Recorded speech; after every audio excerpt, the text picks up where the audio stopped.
आज हम लोग लेके आए हैं micro organism friends and for chapter से। और इसमें हम लोग यूज़फुल हमारे लिए माइक्रो ऑर्गेनिज्म कैसे थे वो हम लोग सेशन कर चुके हैं। और आज का जो सेशन है वो हमें बतलाएगा कि microorganism can be harmful to us, हम लोगों के लिए कैसे नुकसानदायक है या कैसे वो हम लोग को हार्म पहुंचाती है। ठीक है, तो एक टर्म है आपका यहाँ पे पैथोजेंस। क्या है आपका? पैथोजेंस। तो some of the micro organism cause diseases in human being, plants, animal. Such diseases causing micro organism are called pathogen. ऐसे माइक्रो ऑर्गेनिज्म जिनके कारण डिजीज होता है, तो उसका एक अलग नाम हम लोग एक वर्ड यूज करते हैं, पैथोजेंस। तो pathogens are the micro organism which cause diseases in human being, animals, plant. Animal plant भी बोलते तो भी काम चलता है हमारा। ठीक है, जर्म्स में enter the body of living organism through air, contaminated food, water, from an infected person by direct और इनडायरेक्ट कॉन्टेक्ट और बाय कैरियर। देखिए, हमारे अंदर कोई चीज़ जा रहा है, कुछ बीमारी हो रहा है, तो कैसे होगा? तो देखिएगा हमारे बॉडी में इंटेक कहाँ कहाँ से है। जैसे हम लोग नाक से एयर ब्रीदिंग करते हैं, तो एयर जा रहा है, तो एयर के थ्रू अगर कुछ कंटामिनेशन है तो वो बॉडी में जा सकता है। हम लोग खाना खाते हैं तो खाना के थ्रू हो सकता है। हम लोग पानी पीते हैं तो पानी के थ्रू हो सकता है। हम लोग किसी के कांटेक्ट में आते हैं, इन्फेक्शियस डिजीज अगर है तो कांटेक्ट से हो सकता है, डायरेक्ट या इनडायरेक्ट। जैसे कहने का मतलब कि आपके घर में अगर चोर आ रहा है, समझ में आ रहा है, आपके घर में चोर आ रहा है, तो हम लोग किसको बंद करेंगे? खिड़की बंद करेंगे। खिड़की बंद करेंगे कि दरवाजा हम लोग देखेंगे कि कितने दरवाजे हैं, सब बंद हुआ है कि नहीं।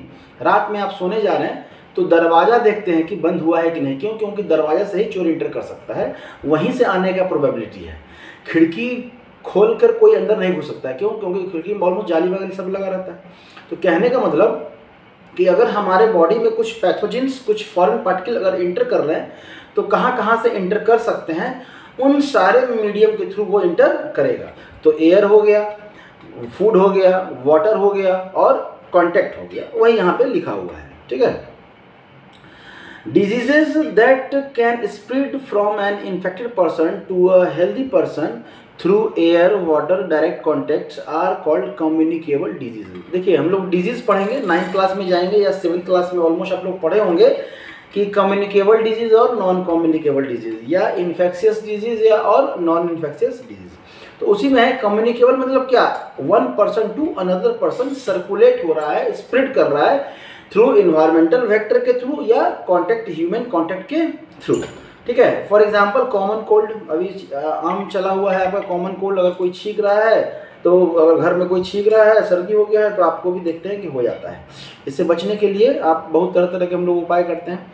कोशिश कीजिए कि जब कोई छींक, आप मतलब देखिए, ये आप कहेंगे सर हमको नहीं हुआ, तो ये आपके इम्यूनिटी पे भी डिपेंड करता है। अगर आपका इम्यूनिटी स्ट्रांग है तो कोई जरूरी नहीं है कि ये आपको स्प्रेड करेगा ही करेगा, अटैक करेगा ही करेगा। समझ में आ रहा है? चलिए, जैसे आपका वहाँ पे कॉमन कोल्ड हो गया, चिकन पॉक्स हो गया, एड्स हो गया, ये सब कॉन्टेक्ट स्प्रेड करता है आपका पर्सन टू पर्सन या one person to another person, direct छू लें या इनडायरेक्ट रूप में टच करें। Microorganism also cause disease in animals and plants. Microorganism plants और एनिमल में भी कुछ डिजीजेस कॉज, मतलब डिजीज के कारण है या कॉज है। जैसे एंथ्रेक्स, फुट का जो बीमारी है आपका, anthrax is a disease cause by bacterium and affected human and catties. ठीक है, कैटल्स होनी चाहिए, कैटल्स। ठीक है, protozoa cause serious disease like dysentery and malaria. Protozoa के कारण हम लोगों में क्या होता है? मलेरिया होता है। तो ऐसे बहुत सारे बीमारी हैं जो हम लोगों के कारण होता है, मतलब हम लोग कारण नहीं, जो हम लोगों को होता है, किसके कारण? माइक्रो ऑर्गेनिज्म के कारण। और है यहाँ पे virus causes the dangerous foot और mouth disease of cattle. Citrus cancer is the bacterial disease that affect tree of citrus fruit, खट्टा वाला, नींबू वाला, एंड स्प्रेड बाय एयर के थ्रू वो फैलता है। नींबू का देखे होंगे ना कि अगर मान लेते हैं ये नींबू है ना आपका, ये नींबू है और पूरा जो है ना आपका पीला कलर का ये नींबू है। ठीक है, मान के चलिए ये पीला जो है ना आपका नींबू है, और इस पे आप देखिएगा कि एक रेड स्पॉट जो है ना आपको बनता हुआ नजर आएगा, ऐसे ऐसे करके, ऐसे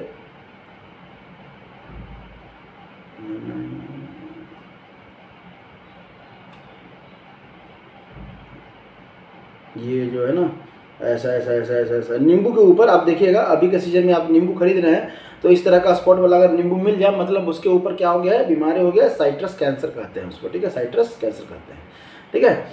rust of wheat in is a viral disease that affect vegetables like भिंडी और स्प्रेड बाय इंसेक्ट्स के थ्रू भी ये फैलने वाला बीमारी है, ठीक है। रस्ट ऑफ व्हीट, जंग लग जाता है, जंग लग जाना टाइप से कह सकते हैं, रस्टिंग हो जाना, तो रस्ट का मतलब सीधे वो रस्टिंग वाला सीधे वहाँ से नहीं लेकिन, उस टाइप का मतलब बेकार हो जाता है। जैसे आप कह सकते हैं कि अगर मान लेते हैं आपका ये अगर भिंडी है, सपोज कीजिए कि ये अगर आपका भिंडी है तो इस पर जो है ना आपको दाग दिखना शुरू हो जाएगा, आपको जो है ना इस पर दाग दिखना शुरू हो जाता है, ठीक है, एकदम अजीब अजीब टाइप का जो है ना वो दाग आपको दिखने लगेगा,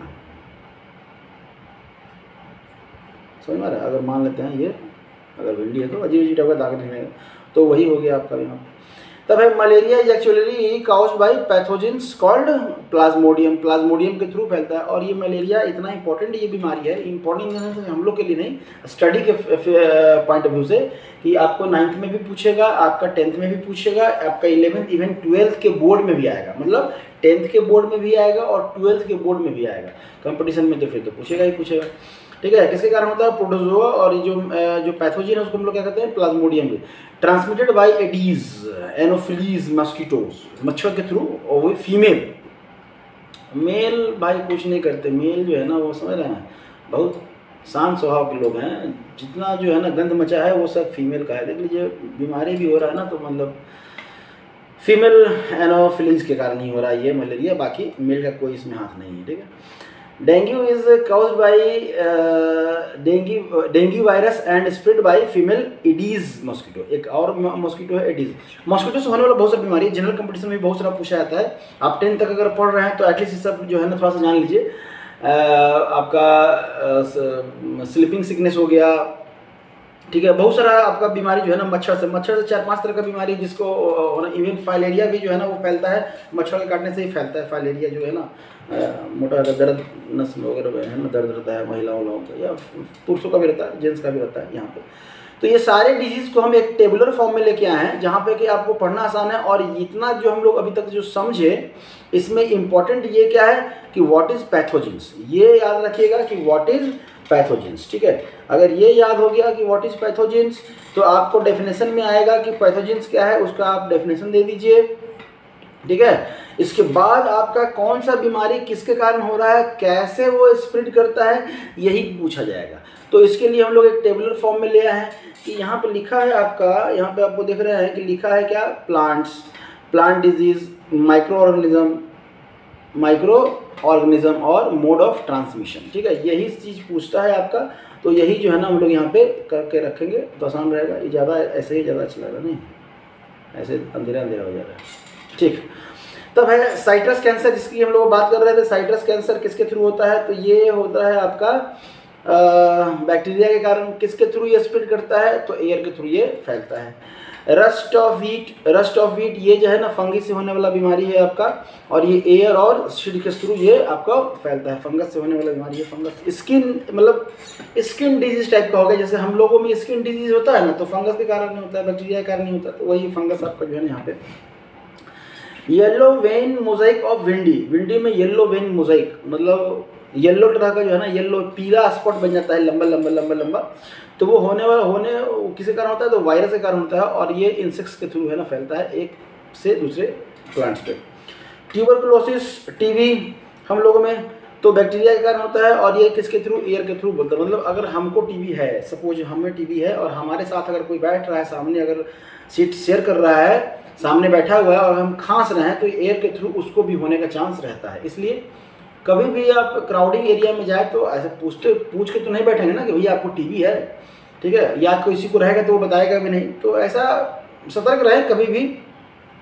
ट्रांसमिटेबल डिजीज से जो मतलब कम्युनिकेबल है, खास करके उनसे कभी भी क्राउडिंग वगैरह एरिया में जाएँ तो थोड़ा सावधानी बरतें। और इसीलिए कहते हैं कि मास्क कोई कोरोना के लिए ही मास्क नहीं, मास्क का यूज आप क्राउड एरिया में हमेशा कर सकते हैं। आप डायरेक्ट कॉन्टेक्ट से बच सकते हैं, उसको अवॉइड कर सकते हैं। कहेंगे सर तो एयर तो हम लोग सांस लेंगे ही लेंगे, तो जाएगा ही जाएगा, जाएगा, मास्क वगैरह लगाएंगे तो चांसेस प्रोबेबिलिटी कम हो जाएगा उसका जाने का, ठीक है। मिजल्स है ना, ऐसा गलफुल्ली जिसको कहते हैं ना, ऐसा करके गाल फूल जाना ऐसा करके, तो ये आपका वायरस के कारण होने वाला है और ये भी एयर के थ्रू ही आपका होता है। देखते हैं यहाँ पे पट्टी, बचपन में आप लोग होता होगा, यहाँ पे पट्टी बांध लेते हैं ऐसे करके। चिकन पॉक्स, ठीक है, ऐसे बॉडी पे छोटा छोटा, जैसे मान लो बॉडी है ना, इसमें छोटे छोटे जो है ना स्पॉट, इस तरह का स्पॉट जो है ना आपको बनता है, ठीक है, जिसको हिंदी में रीजनल में इसको ऐसा करके माता जी हम लोग कहते हैं कि माता जी हो गए हैं। कल्चरल अपना ये बीमारी का नाम है, जिसको कि हम लोग बचते हैं कैसे, नीम वोम का जो है ना पौधा लेके आते हैं, उस पेशेंट्स को अलग कर देते थे कि पहले के लोग भी उस पेशेंट्स को अलग कर देते थे, उनका रख रखाव अलग, नीम का पत्ता जो है ना, नीम का पत्ता उनके चारों साइड लगा देते, क्यों, ताकि वो बीमारी और दूसरे को फैले नहीं, क्योंकि नीम जो है ना उसमें उसका जो कैरेक्टरिस्टिक्स है हम उसे छुपा तो है नहीं। नीम का पत्ता बहुत तरह से हमारा क्या है, हेल्पफुल है। तो कोशिश करना है कि जो पूर्वज जो कहा गया है उसको भी मानना है, उसको ये नहीं मानना है कि वो ट्रेडिशनल मेथड है ये हो करके। वो उस समय देखते होंगे कि जो पहले के लोग हैं वो क्या करते हैं, जिनको माता जी हो गया उनको अलग रूम दे दिए, पूरा एकदम पक्का वगैरह पूरा साफ रखते थे, एकदम साफ सुथरा, ताकि वो गंदगी ना हो, इन्फेक्शन होने से और वो बढ़ने का खतरा रहता है। अच्छा बात ये है चिकन पॉक्स के साथ कि अगर लाइफ में एक बार आपको हो गया तो प्रोबेबिलिटी मतलब 99% ये है कि अब दोबारा नहीं होगा। 1% में ही मतलब कुछ मरीजों को देखा गया है कि दोबारा चिकन पॉक्स हो रहा है। अब ये उस कंडीशन में होता है जब वो पहली बार में जो है ना अच्छे तरीके से उनका बॉडी डेवलप नहीं कर पाया, ठीक है, एंटीबॉडी डेवलप नहीं कर पाया, क्योंकि ये जो बीमारी है ना चिकन पॉक्स, इसके थ्रू ये जब एक बार हो गया तो बॉडी हमारा खुद ही एंटीबॉडी डेवलप कर लेता है। अब ये दोबारा वायरस अगर अटैक भी करेगा ना तो ये दोबारा ये बीमारी होने वाला नहीं है। इसलिए इस बीमारी के लिए तो अच्छा है कि लाइफ में एक बार अगर हो गया तो चलो जो भी कष्ट है 10 दिन 3-4-5 दिन का मेन कष्ट रहता है, ठीक है, अब पूरे लाइफ में ये फिर होने वाला नहीं है, दोबारा नहीं होने वाला। 1% या 1% से कम मरीजों में देखा गया है कि दोबारा हुआ है, ऐसे नहीं होता है। वायरस से होने वाला ये भी है और एयर और कॉन्टैक्ट के थ्रू ये फैलता है। पोलियो ये भी वायरस के थ्रू होने वाला बीमारी है, वायरस एयर और वाटर के थ्रू ये होता है। कोलेरा ये भी बैक्टीरिया के थ्रू होने वाला है, वाटर और फूड्स के थ्रू। देखिए जो बैक्टीरिया के थ्रू ऑलमोस्ट लगभग होगा तो वो मान के चलिए इंटेस्टाइनल प्रॉब्लम जो है ना वो फूड्स के थ्रू जो है ना आपका होगा, फूड्स के थ्रू, ठीक है। ओहो तो पेन ही गिर गया, 10,000 रुपये जो है ना ख़त्म ही हो जाता है। 2 बार गिर चुका है, तीसरा बार गिरेगा तो कहानी खत्म। चलिए ज़्यादा हाइट तो नहीं था, चल रहा है, ठीक है यहाँ पे, ठीक है। तो पोलियो का देख लिए हम लोग, वायरस के और एयर कोलेरा का हम लोग देख लिए। टाइफाइड जो है ना वो भी बैक्टीरिया और वही वाटर के थ्रू, तो ऑलमोस्ट देख रहे हैं ना कि देखिए बैक्टीरिया के थ्रू तो वाटर के थ्रू जा रहा है, बैक्टीरिया तो वाटर, फिर अगर बैक्टीरिया आएगा तो ये एयर है और ये ट्यूबरकुलोसिस, ये फैल रहा है, मोड ऑफ ट्रांसमिशन, ठीक है। और आपका हेपेटाइटिस ए और हेपेटाइटिस बी, मतलब हेपेटाइटिस का ये कैटेगरी है वो भी वायरस के थ्रू ही होता है और ये भी फैलता है। ये भी आपको सेक्सुअल ट्रांसमिशन के थ्रू, हेपेटाइटिस ए तो नहीं लेकिन हेपेटाइटिस बी जो है ना आपको वो फैलता है। तो यहाँ पे लिखे नहीं है, आपके बुक में दिया नहीं है, तो नहीं दिया तो नहीं, आप क्यों हैं पता चला लिख दिए तो, लेकिन आगे जाएंगे तो पढ़ेंगे कि हेपेटाइटिस बी जो है वो सेक्सुअल ट्रांसमिटेड डिजीज़ है, वो सेक्स के थ्रू है ना, जो कपल्स हैं एक पर्सन से अनदर पर्सन में वो ट्रांसफ़र हो सकता है।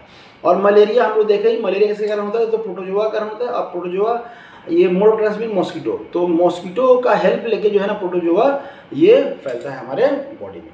तो ये टेबल इंपॉर्टेंट है, इस टेबल में लगभग 1 2 3 4 5 6 7 8 9 10 11 डिजीज़ है। इससे ज़्यादा तो हमें नहीं लगता है कि आपको पूछा जाएगा आपके स्कूल में, एकेडमिक आपका इसमें। फिर भी अगर पूछा गया तो जब आप नोट्स बनाएं तो आप इसके नीचे जो है ना कुछ स्पेस छोड़ दें। स्पेस छोड़ देंगे तो आपको फ़ायदा करेगा, आसानी से वहाँ पे कुछ और डिजीज़ जो हैं उसको आप लिख सकते हैं। यहाँ पे हम एनिमल और प्लांट दोनों को एक साथ, दोनों डिजीज़ को एक साथ कर दिए। आप प्लांट्स का अलग कॉलम बनाइए और एनिमल्स का अलग कॉलम बनाइए, उससे क्या है ना आपको याद करने में आसान हो जाएगा। थोड़ा सा और अगर बेहतर चाहते हैं तो प्लांट्स का तो आप अलग बना दिए, एनिमल्स का आप अलग बना दिए। अगर आप प्लांट्स एनिमल्स अलग नहीं बनाना चाहते हैं तो आप बैक्टीरिया, वायरस, फंगस, प्रोटोजोआ इन सब का 4 कैटेगरी बनाइए, और बैक्टीरिया से होने वाले एक जगह, वायरस से होने वाले एक जगह, प्रोटोजोआ और फंगस से होने वाले एक जगह, तो उसको भी समझने में जो है ना आसानी होगा। पिछले साल जो हम पढ़ाए थे, पिछले साल पुराना वीडियो में देखिएगा ये आपको 9th के वीडियो में मिल जाएगा। 9th के वीडियो में पुराने वाले में हम वायरस, बैक्टीरिया, इस सब के कैटेगरी में डिवाइड कर दिए। इस बार जो है ना हम सीधा एक टेबल बना के टेबुलर फॉर्म में जो है ना इस तरह से लिख दिया। पर्पस ये होना चाहिए कि हमारा याद हो, चाहे हम जैसे याद कर लें, जैसे हमारे लिए सूटेबल हो। अगर ऐसे सूटेबल हो तो ऐसे, अगर अलग अलग बनाना चाहते हैं तो अलग अलग। लेकिन इस टेबल को याद रखिएगा, 12 तक आपको काम आने वाला है, ठीक है, केमिस्ट्री में भी, बायोलॉजी में भी, ठीक है। Thank you.